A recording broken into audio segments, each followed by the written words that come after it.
할렐루야. 우리가 몸이 아프거나 혹은 다쳐서 치료를 해야 할 때가 있지 않습니까? 저도 사실 굉장히 병원을 안 다녀보았다가 불과 십몇 년 전에 교통사고라고 하는 것을 통해서 정말 좀 지겨울 정도로 병원에 있어 보았는데요. 그때 깨달았습니다. 무엇을 깨달았냐면 우리가 몸이 아프거나 다쳤거나 치료를 받아야 할 때 가장 중요한 것이 있다라는 거예요. 가장 중요한 것이 무엇이냐면 바로 올바른 진단입니다. 올바른 진단이 반드시 필요하다라는 거예요. 그리고 무엇보다 중요하다라는 것입니다. 만약에 배가 아파서 갔는데 단순히 복통일 수도 있지만 만약에 맹장이라고 생각을 해보자고요. 어떻겠습니까? 복통이라고 그냥 단순한 복통이라고 진단을 했으면 배 아픈 약만 먹을 것이고 만약에 그것이 맹장인 것을 알아서 올바른 진단을 내렸다면 바로 그 맹장 수술을 할 수 있겠죠. 만약에 반대로 그러한 판단을 하지 못했다면 그러한 진단을 하지 못했다면 어떻게 될까요? 그냥 복통이라고 배 아픈 약만 주고 돌려보냈는데 만약에 맹장이 터졌어요. 그렇다면 우리가 알고 있는 것처럼 맹장이 터져도 사람이 죽을 수가 있답니다. 생명의 위협까지 받을 수 있는 그러한 상황까지 간다는 것이에요. 우리가 상태가 어떠한지 또 우리가 정말 어떤 진단을 받아야 하고 어떤 길을 선택해야 하는지는 굉장히 중요한 문제입니다. 그리고 그 올바로 하는 의사가 명의겠지요. 그리고 그 진단을 올바로 하지 못하는 의사는 뭡니까? 우리가 흔히 하는 말로 돌팔이라고 이야기를 하죠. 우리에게 필요한 것은 돌팔이가 아니라 바로 명의가 필요한 것입니다. 육신의 연약함 가운데 우리가 다쳤을 때에도 그런 명의가 필요한데요. 우리의 영혼의 문제, 우리 영혼의 문제가 잘못되어졌을 때 그리고 병들었을 때 아파하고 있을 때 그럴 때는 어디로 가야겠습니까? 누구를 찾아야겠습니까? 두말할 것도 없죠. 바로 우리 주인 대신 하나님을 찾아야 한다는 것입니다. 그런데 얼마나 여러분은 하나님을 찾으십니까? 아니, 그 이전에 얼마나 여러분은 내가 영적으로 아파 있는지 병들어 있는지 진단을 해본 적이 있으십니까? 진단하려면 어디로 가야겠습니까? 주님 전으로 나와야 되잖아요. 주님 앞에 나와야 되잖아요. 그래야 진단을 받을 거 아니에요. 아프면 병원을 가야 되잖아요. 아픈지 아는지 아픈 줄 모를 수도 있죠. 그럼 우리가 그것 때문에 무엇을 합니까? 정기검진을 받잖아요. 반드시 필요하다라는 거예요. 요즘에는 필수 조건입니다. 그렇다면 우리의 영적 생활 가운데서도 필요하지 않을까요? 물론이죠. 당연히 필요하다는 것이요. 그렇기 때문에 우리는 끊임없이 주의 전에 나와 예배하는 것이고 예배 드리는 것이고 말씀을 묵상하는 것이고 기도 생활을 하는 것이요. 그것을 우리는 무엇이라고 표현하냐면 신앙생활이라고 표현합니다. 여러분들의 신앙생활은 어떤가요? 이러한 순간순간의 점검이 되어지십니까?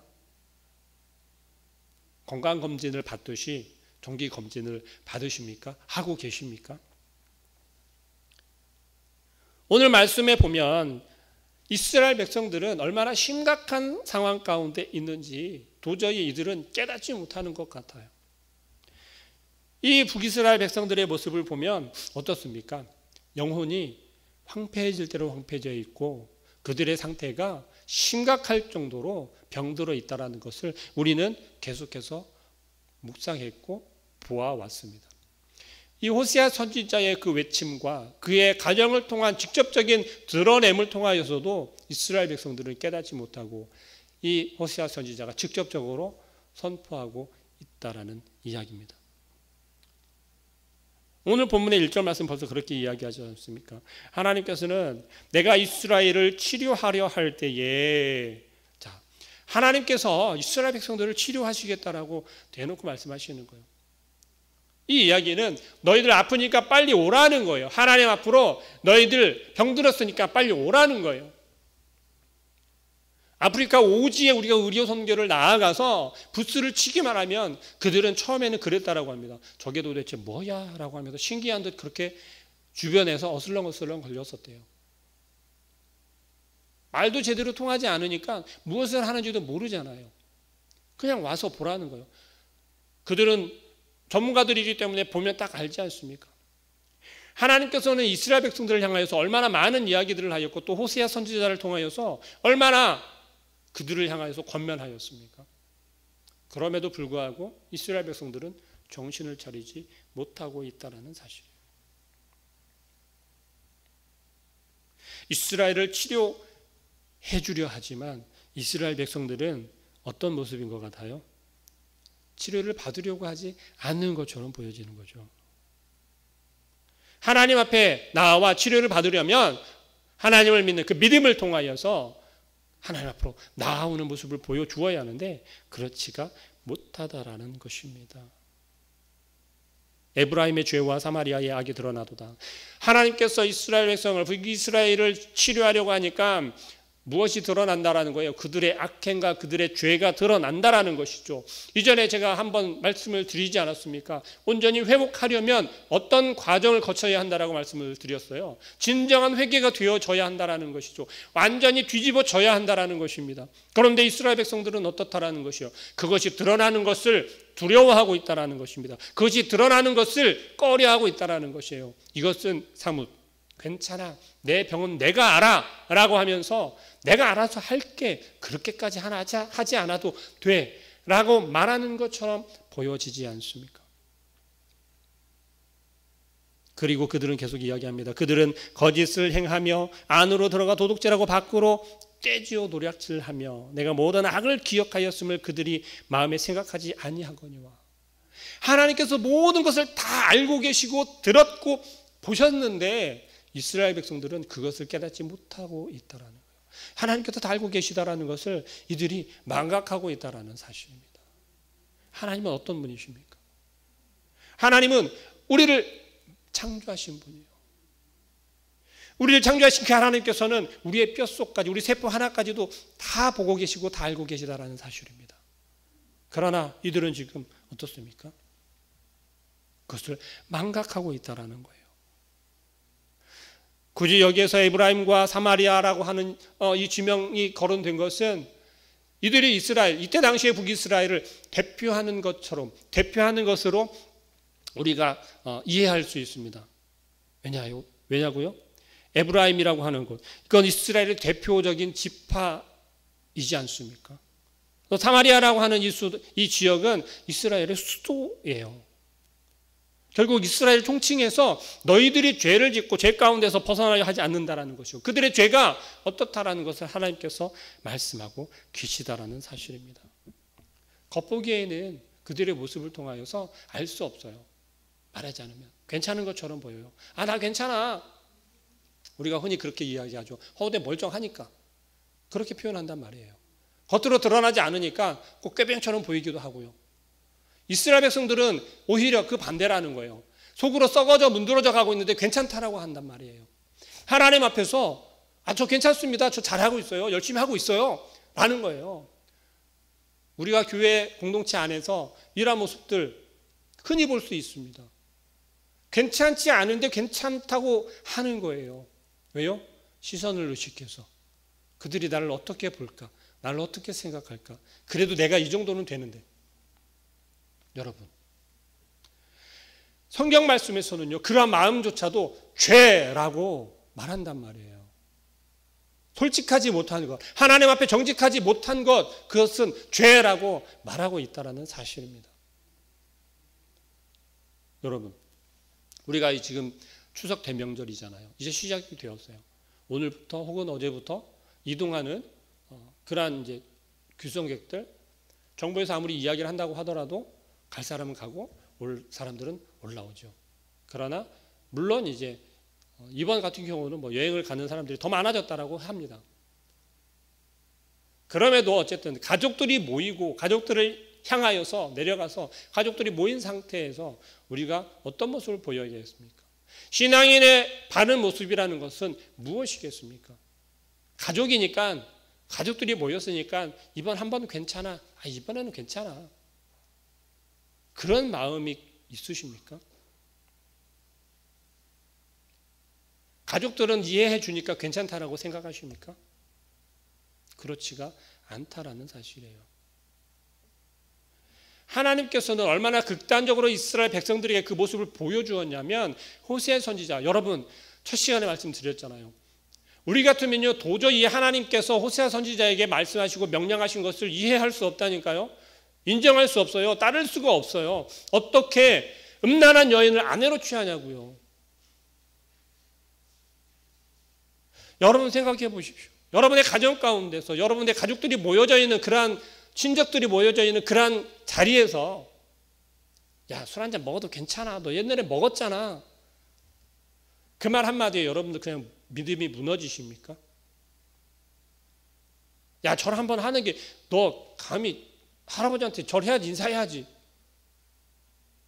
그 한마디에 여러분 그냥 넙죽 절하십니까?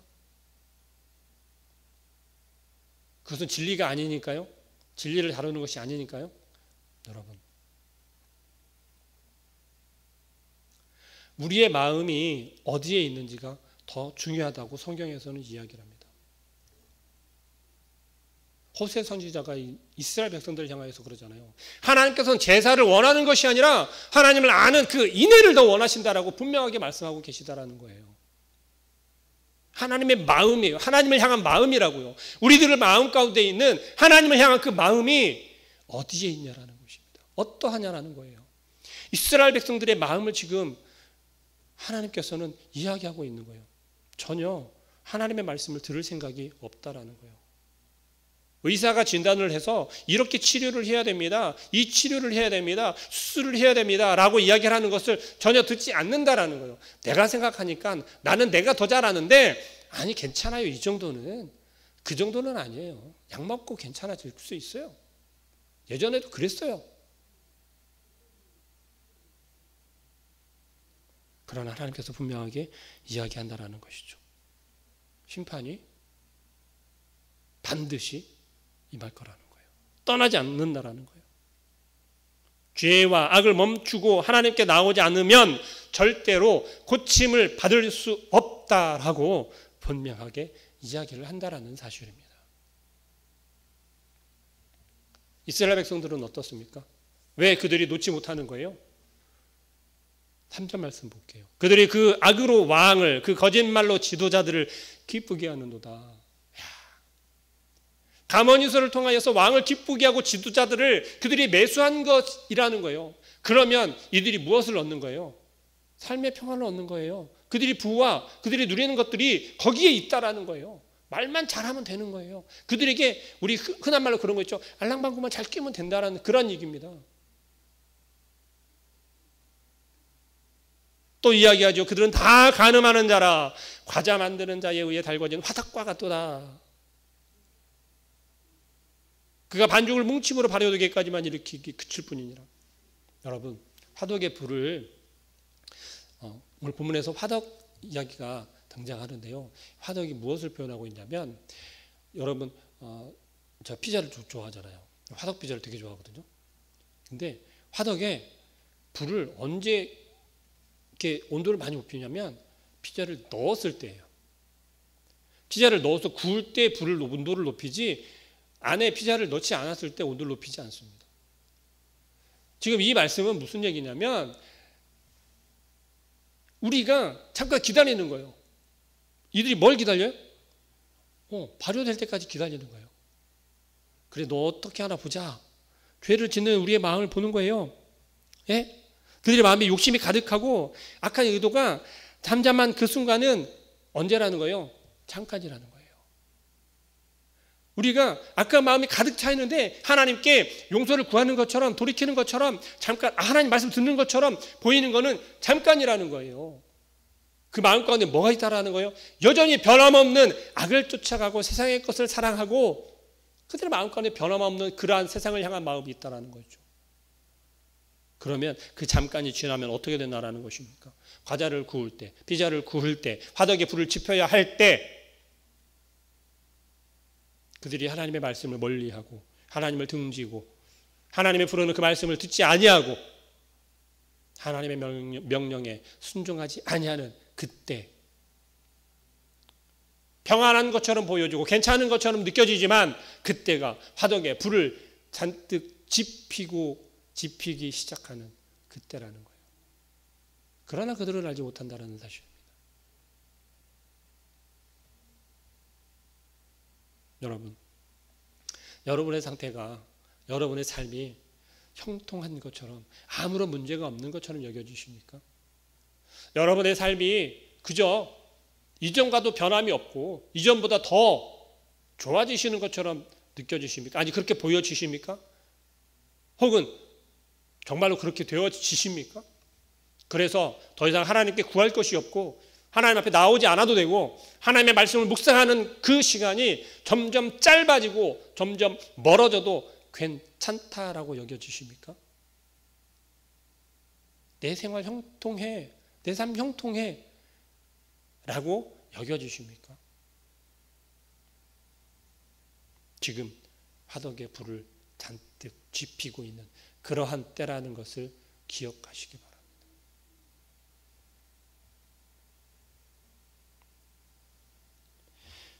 계속해서 이야기합니다. 왕의 잔치 5절 말씀입니다. 우리가 왕의 날의 지도자들은 술의 뜨거움으로 병이 나며 왕은 오만한 자들과 더불어 악수하는도다. 그들이 가까이 올 때에 그들의 마음이 간교하여 화덕 같으니. 자, 또 이야기하죠. 여러분, 가진 자들이 이유 없이 손을 내밀고 이유 없이 선을 베풀고 하는 경우가 적다고 합니다. 이것은 뭐 장사를 하거나 그러한 사람들을 통해 들어보면 저 역시도 경험을 해본 바로는 그렇습니다. 이유 없이 우리에게 좋은 이익을, 많은 이익을 그냥 주지 않더라는 거예요. 반드시 이유가 있다라는 거예요. 왕들이, 지도자들이 이들과 함께 어울리고 악수하고 그들에게 잔치상을 베풀어주고 하는 이유가 어디에 있다라는 거예요? 분명한 이유가 있다라는 거죠. 결국 그들이 자기를 죽이고 어떻게 된다라는 거예요? 그 자리를 탐낸다라는 것을 그들이 모르겠습니까? 그들이 다 화덕같이 뜨거워져서 그 재판장들을 삼키며 그들의 왕들을 다 엎드러지게 하며 그들 중에는 내게 부르짖는 자가 하나도 없도다.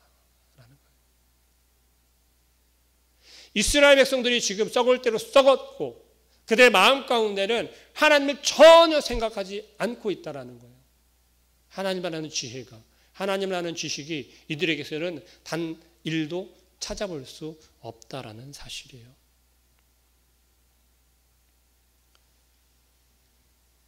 결국 이스라엘의 마지막 왕들의 역사, 마지막 왕들은 연약하고 비참한 그러한 모습들을 우리에게 보여주거든요. 그렇게 이스라엘의 왕들은 끝이 나게 됩니다. 그런데 무엇보다 중요한 것, 이스라엘 백성들은 하나님에 대해서 아는 백성들입니까? 모르는 백성들입니까? 아니, 여러분들에게 물어볼게요. 여러분들은 하나님을 아십니까? 모르십니까? 안다라고 말할 수 있죠? 제발 있다고 대답을 해주세요. 있죠? 네. 이스라엘 백성들도 하나님을 아는 백성들이잖아요. 그런데 그러한 상황이 되어져도 하나님을 찾지 않는다라는 사실이에요. 얼마나 놀라운 사실입니까? 여러분, 내가 아파 죽겠는데요. 내 몸속에 막 이렇게 암덩이가 커져가는데 의사를 찾지 않아요. 병원을 찾지 않는다는 거예요. 영혼의 썩어짐과 영혼의 죽어짐 속에서 여러분들은 누구를 찾아야 하냐면 하나님을 찾아야 하고 하나님 전에 나와야 된다는 사실입니다. 그러나 나오지 않는다는 거예요. 하나님을 찾지 않는다는 거예요. 하나님을 부르지 않는다는 사실이에요. 지금 이스라엘 백성들처럼 우리의 모습이 그렇게 되어져 가고 있다는 사실. 얼마나 두렵고 떨리는 사실 아닙니까? 여러분, 호세아 선지자가 이스라엘 백성들을 향하여서 외치는 세 번째 설교에 해당하는 것이 오늘 7절 말씀까지 해서 끝이 나요. 그 이야기는 뭐예요? 7절 하반절 말씀에 그들 중에는 내게 부르짖는 자가 하나도 없도다라고 이야기하는, 하나님을 아는 지식이 있는 자들이 하나도 없다라는 거예요. 호세아 선지자가 그렇게 외쳤음에도 불구하고, 하나님의 말씀을 그렇게 전했음에도 불구하고,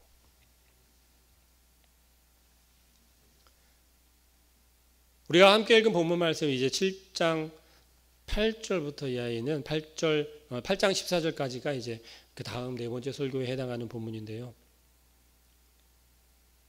에브라임이 8절 말씀입니다. 에브라임이 여러 민족 가운데 혼합되니 그는 곧 뒤집지 않은 전병이로다. 어떻게 되어졌다고요? 혼합되어졌다라고 하는 거예요. 혼잡한 죄에 대해서 이제 지적하고 있습니다. 여러분, 이스라엘 백성은 이방인과 이제 이방 문화와 섞여버렸어요. 이게 문화가 섞였다라고 하는 것은 자연스럽게 우상을 가까이 하게 되고 우상을 섬길 수 있는 환경에 노출이 되어졌다라는 거예요. 문화라고 하는 것이 우리에게 얼마나 큰 영향력을 끼칠 수 있는지 미처 몰랐어요. 대한민국도 마찬가지였어요. 지금 오히려 대한민국을 그래도 세계에 알리고 있는 것이 무엇입니까? 문화잖아요. 예술문화가 오히려 대한민국의 위상이 올라가고 있어요. 굉장히 조금 그쪽에서는 놀라운 일인데, 지금 BTS만 하더라도 그렇습니다. 빌보드 차트에 올라가서 1위를 하고 있고, 상상이나 할 수 있는 일이었습니까? 그렇지 않다라는 거예요. 그런데 이 문화라고 하는 것이 그런 영향력이 있다라는 것이에요. 이때 이미 그것을 지적을 하고 있어요.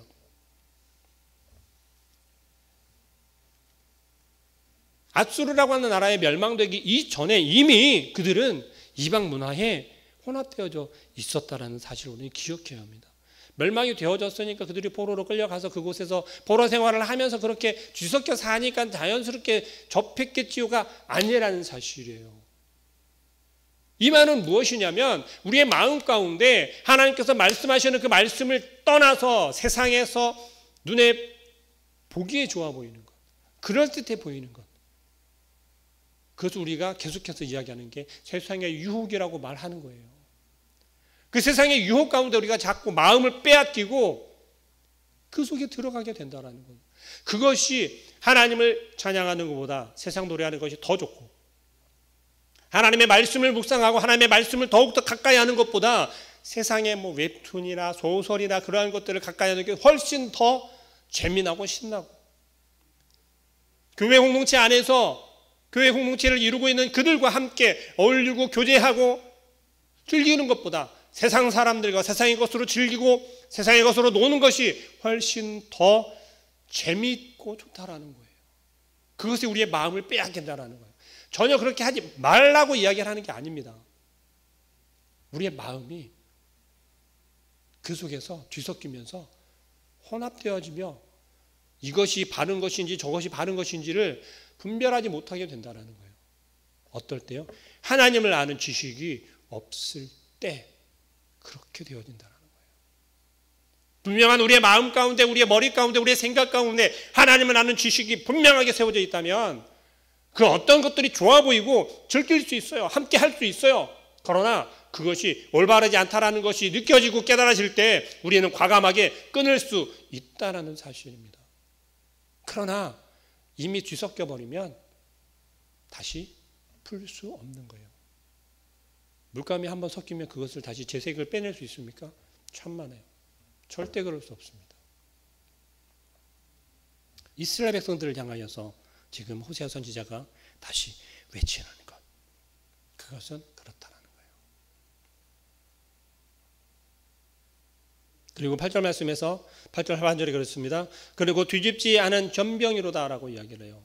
여러분 전병 아시죠? 얇은 피에 이렇게 속에 소는 이제 팥을 들어갈 수도 있고 다른 야채나 아니면 만두소 같이 그런 게 들어갈 수도 있잖아요. 제도 굉장히 좋아하죠. 근데 그것을 양쪽으로 잘 뒤집어야 맛있게 익습니다. 그런데 만약에 제대로 뒤집지 않으면 어떻게 돼요? 한쪽만 타겠죠. 한쪽만 탄다는 건 반대쪽은 잘 익지 않겠죠. 제대로 먹을 수 있을까요? 없을까요? 제대로 먹을 수 있는 상태가 안 되죠. 지금 이스라엘 백성들의 상태를 호세아 선지자가 이렇게 지적하고 있어요. 겉과 속이 다르다라는 거예요. 한쪽으로 치우쳐 있는 그 모습과 겉으로 드러나는 것과 그들의 속으로 생각하는 것이 다르다라는 겁니다. 그것은 이스라엘 백성들의 영적 상태를 지적하고 있는 거예요. 여러분, 주 앞에 나와서 열심히 예배를 드립니까? 당연히 주일 예배를 드려야 하고 수요 예배를 드려야 하고 금요 예배를 드려야 하고 새벽 기도를 드려야 하고 예배 시간을 기억하면서 열심히 드립니다. 그런데 그 마음 가운데 무슨 생각을 가지고 나오십니까? 어떤 마음으로 나와 예배하십니까? 안타깝게도 지금 이스라엘 백성들은 하나님께 그럴듯해 보이게 하는 척 하는 거예요. 지난 시간에 제가 예를 들어 말씀드렸잖아요. 가인과 아벨의 제사를 왜 그렇게 하나님께서는 구별하여서 받으시고 받지 않으셨는지. 마음 중심을 이야기를 하고 계시다라니까요. 여러분, 예배를 열심히 드려야 한다라고 그렇게 배웠고 그렇게 해야 한다라고 알고 있는데 마음에서부터 하나님을 생각하고 마음에서부터 하나님을 향한 예배로 그렇게 나아오십니까? 그렇지 않은 성도들이 너무나 많아졌다라는 사실이에요. 그들을 향하여서 뭐라고 이야기합니까? 9절 말씀. 이방인들이 그의 힘을 삼켰으나 알지 못하고 백발이 무성할지라도 알지 못한다는 거죠. 이미 세상의 것이 우리들의 마음을 삼켜버렸다라는 사실이에요. 젊은이들이나 나이 먹은 이들이나 차이가 없다라는 겁니다. 왜 우리가 마음을 세상에 빼앗깁니까? 왜 우리가 세상에 삼킴을 당하며 살아야 합니까? 이것을 위기로 생각하지 못하고 이것이 나에게 닥쳐온 위기라고 여기는 사람이 한 사람도 없다라는 거예요. 지금 이스라엘 백성들을 이야기. 이 모습이 우리의 모습 혹 아닙니까? 혹시 나의 모습이 이러한 모습이지 않습니까? 그렇다면 어떻게 해야겠습니까? 병원을 가야죠. 진단을 받아야죠. 의사를 찾아야죠. 주님 전에 나오고 주님의 말씀을 붙잡고 하나님을 부르짖어야 하지 않겠습니까? 내가 지금 아픕니다. 내가 병든 것 같아요. 어디가 아픈지 도대체 알 수 없는 것이 아파서 점점 시들어가고 있습니다. 하나님, 나를 진단해 주세요. 나를 치료해 주세요. 주의 전에 나와 하나님을 부르며 하나님의 말씀을 붙잡고 진단을 받아야 하지 않겠습니까? 치료를, 아픈 곳이 있으면 치료를 받아야 하지 않겠습니까? 그러나 그것을 분별하지 못하면 내가 죽어가고 있는지 내가 병들었는지 알 수 없다라는 사실이에요. 지금 이스라엘 백성들의 모습이 그러하다라는 사실입니다. 그러하니 하나님을 알지 못하니 이들은 하나님을 찾는 것이 아니라 누구를 찾습니까? 10절 말씀 볼게요. 이스라엘의 교만은 그 얼굴에 드러났나니 그들이 모든 일을 당하여도 그들의 하나님 여호와께로 돌아오지 아니하며 구하지 아니하도다. 그리고 오히려 어디로 가요? 11절 하반절 보니까 그렇습니다. 애굽을 향하여 부르짖으며 앗수르로 가는도다. 여러분, 세상에 영원한 생명의 방법이 있는 게 아니에요. 세상의 구원의 방법이 있는 것이 아닌 것을 우리는 잘 알고 있습니다. 그러나 왜 우리가 세상의 마음을 빼앗기고 세상의 진리를 흔들리고 있습니까? 그것은 우리가 온전히 하나님을 알지 못하기 때문입니다. 하나님께서는 이스라엘 백성들을 구원하시려는 계획을 거두지 않으세요. 그들을 향하여서 끊임없이 깨닫게 하십니다. 어떻게요? 아프게도 하며 그들이 곤란에 처하게도 하고 결국 어떤 상태까지 가요? 이스라엘 백성들이 포로로 끌려가게끔 망하에서 포로로 끌려가게끔 하시면서도 이스라엘 백성들을 구원하기를 원하신다는 사실입니다. 동일하게 지금 저와 여러분에게도 동일한 마음으로 동일한 은혜로 우리를 부르고 계시고 우리를 인도하고 계십니다. 어떤 길로요? 하나님을 아는 그러한 지식을 통하여서 우리가 하나님께로 나아오고 하나님의 계획하신 그 일을 또 하나님의 인도하심을 따라 나아가는 우리의 삶을 살도록 우리를 인도하신다는 사실을 기억하시고 여러분 반드시 진단해 보시기 바랍니다. 무엇을요? 내가 어디가 아픈지. 내 스스로 자가 진단할 수 있는 게 아니에요. 하나님께 나와서 말씀을 통하여서 하나님께 구하시고 올바른 진단을 통하여서 올바른 치료를 통해 올바른 회복을 할 수 있기를 주님의 이름으로 축복합니다. 기도하겠습니다. 사랑하는 하나님